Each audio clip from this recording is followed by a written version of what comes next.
This is the podcast that rocked for November 1st, 2023. My name is Luke, host of the YouTube channel Rocks. We cover everything in rock, alternative metal, and everything in between, and the news updates that happen throughout the week. Wishing you a belated happy Halloween. Hope you had a good time trick-or-treating, partying, dressing up, or just sitting at home trying to not shamelessly cringe during the new Five Nights at Freddy's movie. Wife and I saw that last weekend, at home, on streaming, and still feel like we kind of wasted our time a little. That being said, are you ready? Are you ready? Okay, that was my attempt at a bad Scott Stapp impression without doing anything else Scott Stapp related. Creed are making the full return in 2024. If you thought it was just the Creed Summer of 99 cruises that were happening, well, you were wrong. And I think a lot of people are going to be reminiscing in the glory days of Creed, who were fans or not fans. You're going to hear a lot of it this upcoming summer. Creed has announced the Summer of 99 tour featuring Three Doors Down and a variety of other guests, including Finger 11, Daughtry, Switchfoot, and others. That tour opens up July 17th in Green Bay, Wisconsin, and wraps up September 28th in Atlantic City, New Jersey, going all throughout the United States. That, along with 2 cruises, and I'm willing to bet some other festival appearances somehow that haven't been announced yet. Yeah, Creed's back. And not only is Creed back, I would be willing to bet we're gonna hear new music. I just can't see Scott Stapp not wanting to do something creative with the other guys. Mark Tremonti, Scott Phillips, and Brian Marshall, who are also Alter Bridge, and Mark Tremonti doing all the other solo stuff he has also with Tremonti and his big band sound. I'm willing to bet we'll get new Creed music. Somehow, I just can't see them all being together for that long and have this many plans, both touring, cruises. We're gonna get something new Creed music-wise related somehow next year. I'm betting on it now. Put all the jokes aside, I've made my share. Everybody knows that's been watching Rock for a while. Creed is one of the best-selling bands in American history. The album Human Clay was certified diamond. That came out in 1999. It'll be 25 years of Human Clay next year in 2024. So there's going to be a lot of reminiscing about Human Clay, the song Higher, What If, With Arms Wide Open, you know, all that stuff. It's going to be a big Creed phenomenon in 2024, and everyone's going to be yarling and doing Scott Stapp impressions, and the memes will be back, or at least I hope. I hope we get good memes out of this. And this is where I do become serious about this. Scott Stapp's ups and downs have been very well documented over the years. I do hope he stays on top. I hope he can stay clean and focused, because I'm curious to see how well the performances will go. Creed has that history of being a great band to watch live in the beginning of their career, and then as Scott Stapp slowly started his downfall, Creed became a rough band to sit through because of the antics and poor behavior. I'm curious to see what will happen out of this. So, next summer, after the Summer of 99 cruises, we'll get the Summer of 99 tour, and it's going to be a whole lot of post-grunge all summer long.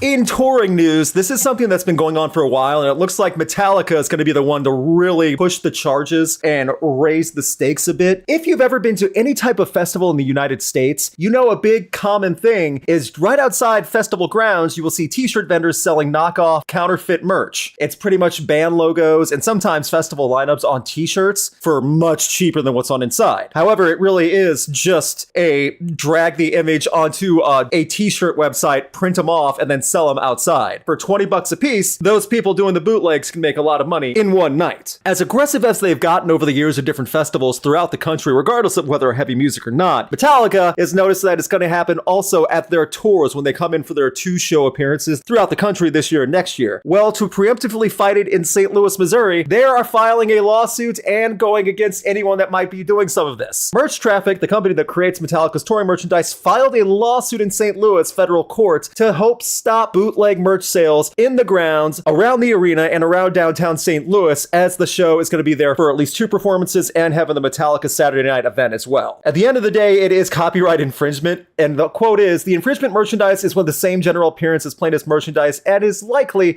to cause confusion among prospective purchasers. Further, the infringing merchandise sold and to be sold by defendants is generally of inferior quality." That is true. Merch Traffic, who produces merch for many other big names, filed the suit just ahead of the November 3rd and 5th shows in St. Louis, saying, "Various John and Jane Does seeking to sell merch with a counterfeit Metallica label, you're gonna get your butt handed to you in court." So, this is them trying to really protect themselves, but it does raise a good question. Will other bands follow suit? Will festivals follow suit? And finally, will this be a fight against bootleg merch now? Or will this just up the stakes, making it so that way more people are going to try to sell merch and bootleg merch in retaliation? I don't know. I don't have an answer for that. I don't think the t-shirt artists are going to go away anytime soon, because I can't can't imagine festivals are going to be running around outside of festival grounds chasing away t-shirt sellers, because how are you going to stop them? So it'll be interesting to see how it works. Then again, Metallica has been in the fray of fighting other sides of the music industry, or outliers. Napster, from Napster to John and Jane Doe, who are trying to sell t-shirts out of a bag right outside of a stadium. My Chemical Romance fans have been waiting patiently since The Foundation of Decay released as a surprise single for My Chemical Romance during pandemic. Well, it's 2023 now, going into 2024, and this past week, we saw a brief tease, potentially. It was posted by a longtime friend of My Chemical Romance, Big Worms, or that's the Instagram account, by the way, shared a photo with 3 things: an acoustic guitar, the quote, "I'm not okay," and a quote, 5OON, meaning soon, but with a 5 instead of an S, referring to possibly being the 5th album. This could also be something as leading to an acoustic album, as there's an acoustic guitar, and I'm Not Okay saying it could be an acoustic album of different songs, including I'm Not Okay. It'll be interesting to see what happens after this, but I am excited just for any potential. Keep in mind, Frank Iero is still busy with LS Dune's different projects. I'm sure Gerard Way is still neck deep in trying to figure out all his comic endeavors and the stuff he has going on with Netflix and the Umbrella Academy. But are they trying to plan out more dates like they did the past couple years? And will we hear more My Chemical Romance 5OON? In more touring news, A Perfect Circle, Primus, and Puscifer expand Maynard James Keenan's 2024 Sessanta, his 60th birthday tour, to the Northeast. This tour now has a lot more dates, starting April 2nd in Boston, Massachusetts for 2 nights, wrapping up May 4th in New York, and going throughout the country: Massachusetts, North Carolina, Texas, California, Colorado. There's a good chance it's coming somewhat near you, as they're not going through the biggest cities as well. They might be announcing some festival performances, as it does align with the spring dates for many of the festivals throughout the country in the United States. No word yet on any new music from A Perfect Circle, Primus, or Puscifer in that sense, but I would not be surprised if we see something new from Maynard and company regarding one of his bands, Tool, A Perfect Circle, or Puscifer. Because again, Tool is touring also in the beginning of 2024. Say what you want about Maynard being bonkers, but you know what? He's a busy man and he knows how to work.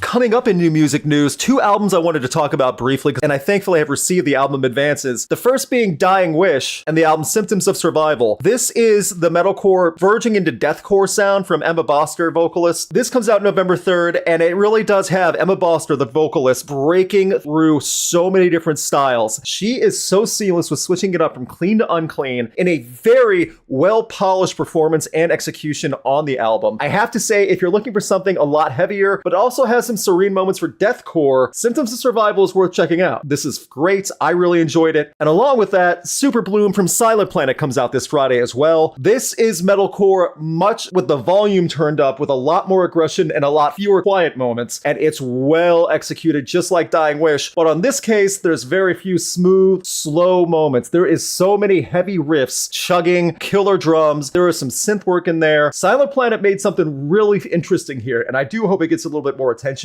Both albums, Super Bloom and Symptoms of Survival, coming out this Friday. I'll have album review shorts for both. Hopefully you all can find something you like there if you're into the heavier stuff. There'll be a lot more albums coming out still through November as well. As of the day of posting this podcast publicly, there will be a new video on the YouTube channel, 10 awful Kidz Bop rock songs. I did the deep dive, did some research on all the terrible things Kidz Bop has done over the years. One of the biggest surprises was that Kidz Bop is still putting out compilations as of 2023. I had no idea about that. But also, Kidz Bop will either hire the adults to sing it, and then as time has gone on, will just let kids sing everything. And I mean everything. When I found out these Kidz Bop collaborations were covering stuff from Hinder, Buck Cherry, and then even weird choices like 3 Doors Down, I have to say, the whole company that runs this stuff, Kidz Bop, they really have no shame and will have kids sing anything to make a quick buck. That video is on the YouTube channel, again, as of this posting. So if you're hearing this on YouTube or any podcast streaming service, it's on the YouTube channel now, on the Rock channel. Let me know what you guys think, and let me know if you've heard any Kidz Bop song ever, and let me know what you think is the worst Kidz Bop cover you've heard. There's so many out there. I'm willing to bet you've at least heard one. That'll be all for this week's The Podcast That Rock. Big thanks to my patrons and YouTube members. Special thanks to Chris Doman, Brandon Bruce, Mars Hunter, and Dom Noble. You can get weekly new music playlists and see videos early, like the Kidz Bop one, by subscribing on Patreon and becoming a YouTube member. $2 or $3 a month goes a long way to help the channel. Thank you again for listening and checking out the podcast. Hope to see you next week, and please remember that Creed is going to take us higher in 2024. Trying to remind you now, so that way you can prepare for it.